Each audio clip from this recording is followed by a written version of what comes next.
What's good? Um, so um, the Giants lost. Um, it's no shocker. I mean, I already picked Washington to win this game. But however, I did wind up winning $49 on SuperDrive. SuperDrive is like another bootleg version of DraftKings and FanDuel. I mean, I actually not 59. I won actually 52. Yeah, so I want to be 52 because of the Grand Gano. He kicked a lot of field goals in that game. So instead of winning 49, I won 52. But anyways, man. So my homeboy, or not even my homeboy. I didn't even know him at first, to be honest with you. You know what I'm saying? I just posted on Facebook like, who wants to bet $800 that my Giants, obviously, will miss the playoffs. You know what I'm saying? And I ran down the whole, okay, yeah, I'm down. So we made a bet. You know what I'm saying? Come to find out tomorrow, yeah, it was today. I went on Messenger, and I wanted to see if he was, going to, go through with the bet. So I went on Messenger and I scrolled down and I clicked on his profile and it said Messenger unavailable. So I'm pretty sure he watched the game because he's also a Giants fan. He's a Dolphins and Giants fan, but he resides in California. So I clicked on his profile and it said Messenger you know, unavailable. Now I don't know if he got blocked. I don't know if he blocked me or he posted something and got blocked. So I'm gonna wait until Monday. If he doesn't respond, then it is what it is. You know what I'm saying? Like I mean, this is what happens when when you make a bet and you don't go through with it, right? But I'm gonna wait till Monday. If I don't hear a response on to Monday, I'm gonna give him 10 days. I'm gonna give him 10 days. That's probably gonna be on the 26th if my math is correct. So I'm gonna give him 10 days. If he doesn't respond, then it is what it is. You know what I'm saying? At least I won. At least I won $52 playing the Washington football team. But anyways, man. Listen. I mean, I mean, Giants fans have amnesia. Yeah, I mean, y'all was gunning for Daniel Jones's head. Y'all was saying he was no good. Is he our quarterback moving forward? And he comes out here, throws no interceptions, don't fumble the ball. Got sacked a lot though. One of their offensive linemen went down. Probably he's gonna be in IR as well. So that's gonna sting a little bit. I don't know why they still have Nate Soldier. I don't know why they still have Nate Soldier on the roster. Um, but you know, it is what it is. You know what I'm saying? You take the good with the bad. My prediction was right on two of the predictions. I did say Heineken was gonna throw for 400 yards. He kind of, you know, I think he was off 20 more yards. If he would have thrown for like 20 more yards, or 50 more yards, I think he would have got the 400. And I said that he was going to throw for four touchdowns, but he only threw for two. If that one interception was another well, if that interception that he threw, if that interception turned into a touchdown, or if that interception turned into a touchdown, he would have had three instead of two. But yeah, man, his completion percentage was spot on. I mean, there was dead even. You know, if you look at their quarterbacks statistics side by side, you know, they were dead on even. You know, despite Daniel Jones not turning the ball over, he nearly damn played perfect. You know what I'm saying? You know, the offense was clicking, but the defense was lagging. You know, oh, stupid fly.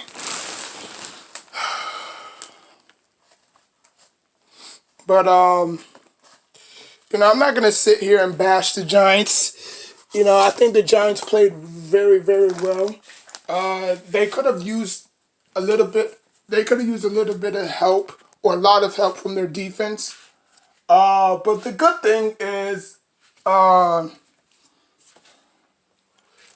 the good thing is, they got 10 days to rest, right? They got 10 long days to rest. Look at film, see what they can do. Cause you know, I mean, whatever happens in that Tampa versus Atlanta game, you know, they could both be sitting 0-2. You know what I'm saying? And they can both be sitting 0-2. And we all know what happened last time when the Giants went, you know, 5-0, and you know, they were. I think they went on a 4 or 5 game losing streak, and you know, they had to snap that losing streak, and they did it by beating the Atlanta Falcons, which obviously the Atlanta Falcons defense is historically bad. It's always been historically bad. I can't remember the last time the Falcons had a great defense, even when they had Michael Vick. You know what I'm saying? And they're not good on the road. Now, credit to credit the Falcons, they do have a great offense. Now, obviously, week one, they didn't score the points that they should have scored because the PFF had the Falcons scoring at least 37 to 21 points per game, which obviously the Eagles just took that away. You know what I'm saying? Like, the Eagles just said, yeah, you could beat us, but you're going to do it underneath. You know what I'm saying? Not over the top. And they did a very good job, you know? I mean, if we had the defense like the Eagles had Sunday, then, you know, we would have probably won that game, you know?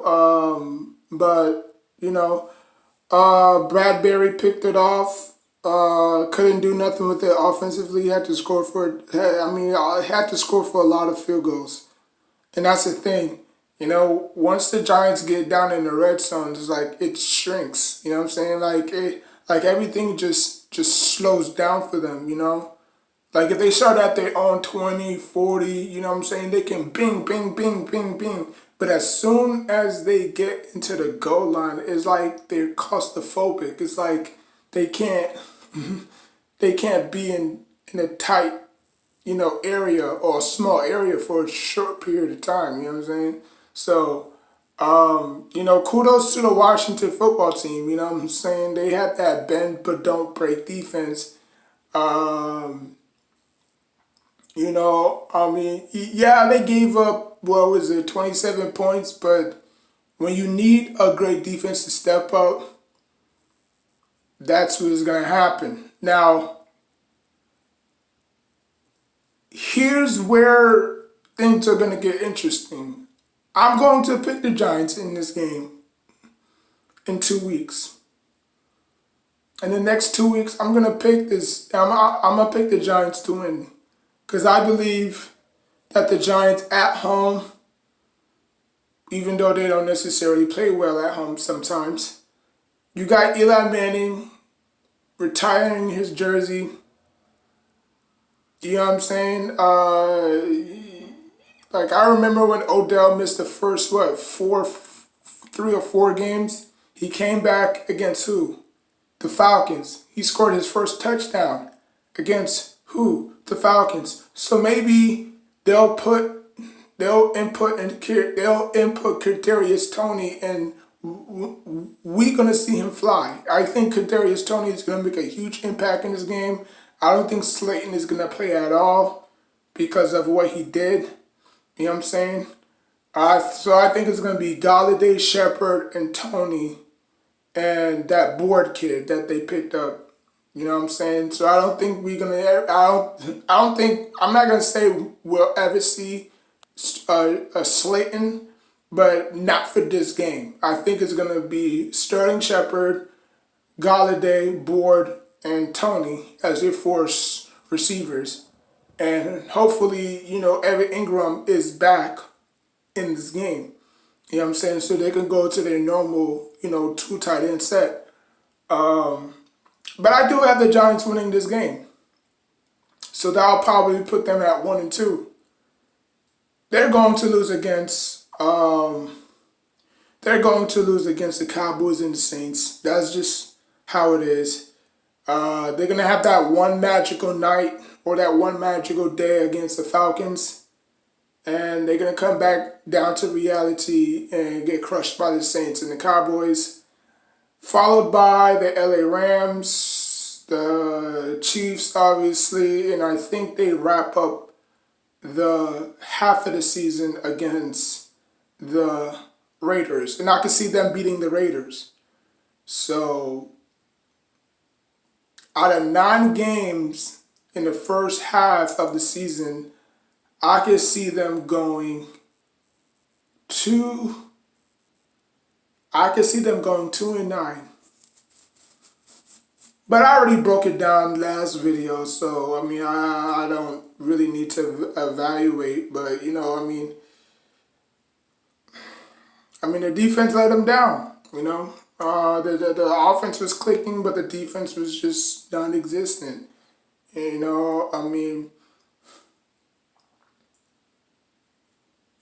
That's what happens when you try to play too perfect. I'm not saying that Daniel Jones should have fumbled or threw an interception. He played well. He played very well.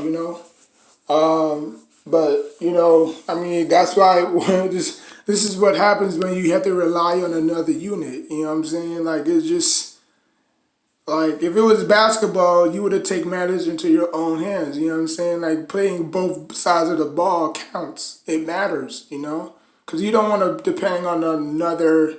You don't want to depend on 12 other guys. Not even 12.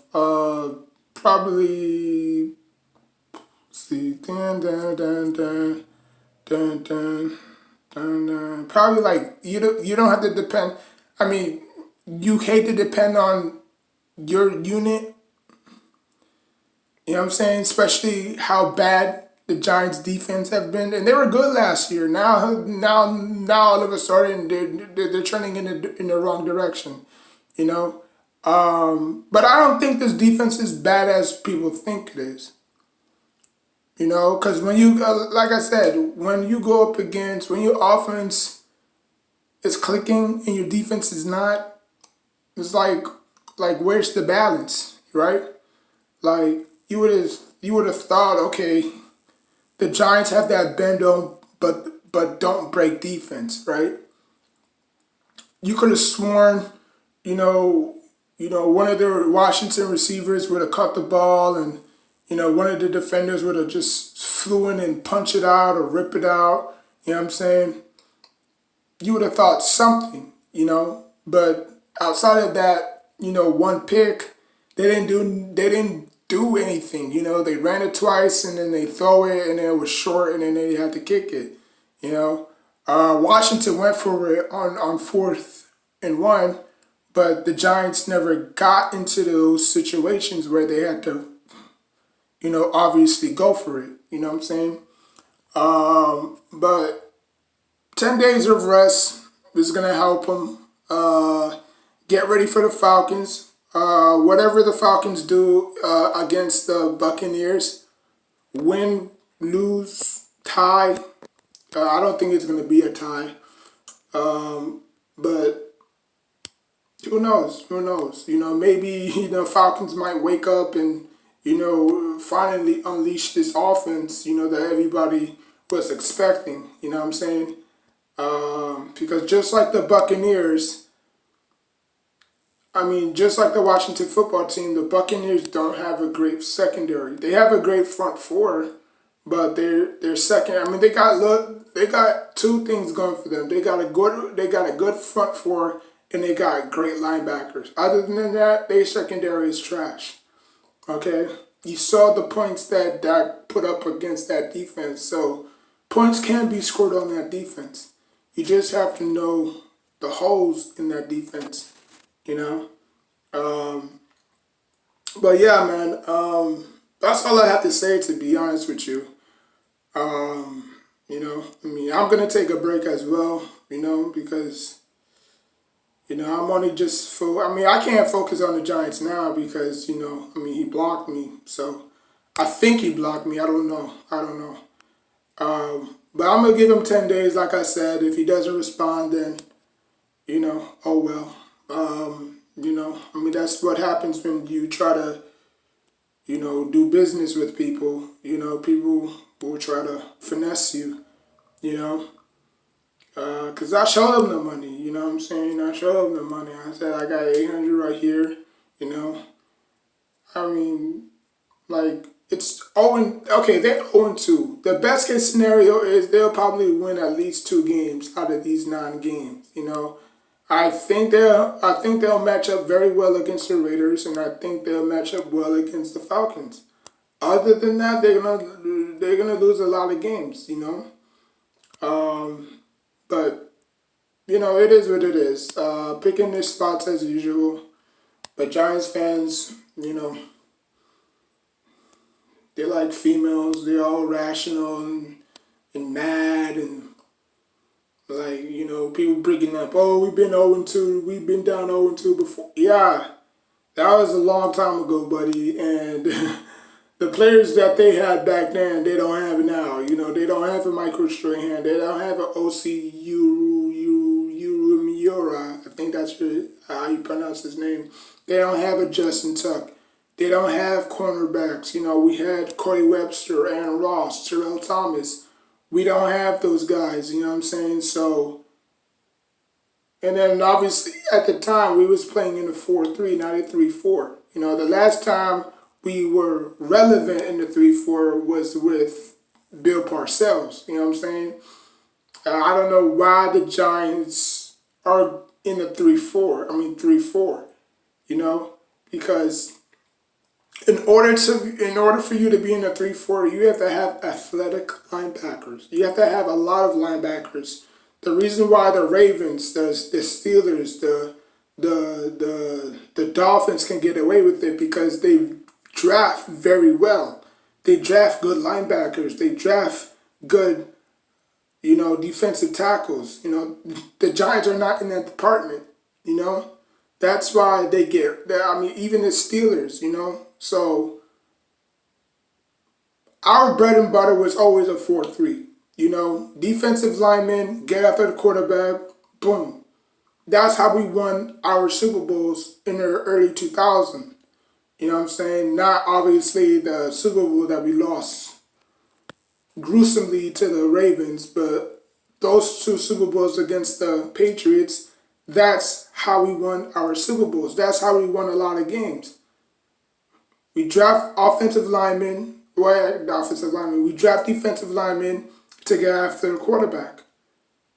And we let our secondary do the work. Front end have to work with the back end, just like the back end have to work with the front end. But if you don't apply pressure, this is what happens. I don't even think Heineken was sacked. No, he wasn't. He wasn't sacked. He was pressured, but he wasn't sacked. But Daniel Jones was just getting sacked left and right. You know what I'm saying? But, this is going to happen religiously, But when I say that the offensive lineman is the hardest position to get down, people think, oh, I'm crazy, or he just has to get the ball out of his hands fast. Yeah, that's easy said than done, You have to read defenses. You have to know when the linebackers are blitzing or they coming. You know what I'm saying? Or they dropping back, I should say, or they blitzing. So you can't just think that this is Madden. You could just think and dunk your way into into winning the game. So 10 days of rest should do it. And I think they'll probably snap their two-game losing streak in 2 weeks. And yeah, and after that, it's the Saints, and like I said, it's the Cowboys. Cowboys is gonna be a funny game. I think that game is probably gonna go to overtime. I hope it does. Um, but yeah, man. Other than that, I'm not gonna beat a mule to the pole. Because that's not my thing. I just come on here and just say what I have to say. And I said that the Giants was gonna fall 0-2 way before the season started. When I did my schedule prediction, I actually had the Giants going 0-2. I had them losing to I had them losing to the Broncos, and I had them losing against the Washington football team. But I also had them winning against the Falcons. And the way the Saints are playing, I mean, I don't know. I really don't know if the Giants can stop them. Now, again, the Saints are another dome team. So if the Giants can get that at home, I can see the Giants going 2-2. But if it's at New Orleans, it's over. It's over. Now, I'm not saying that the Saints play well at home, but I mean, that dome is just loud as heck. You know what I'm saying? And Eli Manning had very good memories in that dome. You know what I'm saying? '09. They were both 5-0. I think the Giants were both. No, I think the Giants were 4-0. Saints was 5-0. And they just put up 50 plus points on us. And then the second time, I think around 2017 or 16. Eli and Odell put on a show, you know what I'm saying? But again, they just fell short, Um, but, who knows? It could be one of those games again. But obviously Drew Brees is not even playing no more, so that's just out of the question. But yeah, man, that's it. That's all. I know a lot of Giants fans are pissed off, mad. Oh, I'm done with this team. No, you're not, because you're gonna in the next 10 days, 2 weeks from now, you're gonna come back and watch them again because that's what you do. You can't get necessarily mad because the defense played bad. They'll get better, hopefully, or probably not. But against the Falcons, I think they should. I think they should hold their own. Uh, uh, you know, uh, I am expecting a shootout in this game because both defenses are historically bad. So they're gonna put up a lot of points. The Falcons' offense is gonna find ways to put up points. And you could say the same thing for the Giants. The Giants are going to put up points as well. So it's going to be a dogfight. It's going to be a shootout. But I believe the Giants can claw and scratch their way out of this. Um, so yeah, so I expect them to win. I don't expect them to go 0-3. Because if they do that, if you look at the rest of the schedule, you ain't beating the Rams. The Saints are playing very good. Dak seems to be back, and then obviously the Raiders are pretty good. They went toe to toe against Lamar, so I mean, it can be disastrous, especially if you lose at home against the Falcons. But yeah, so like, comment, subscribe. Until next time, take care of yourself and each other.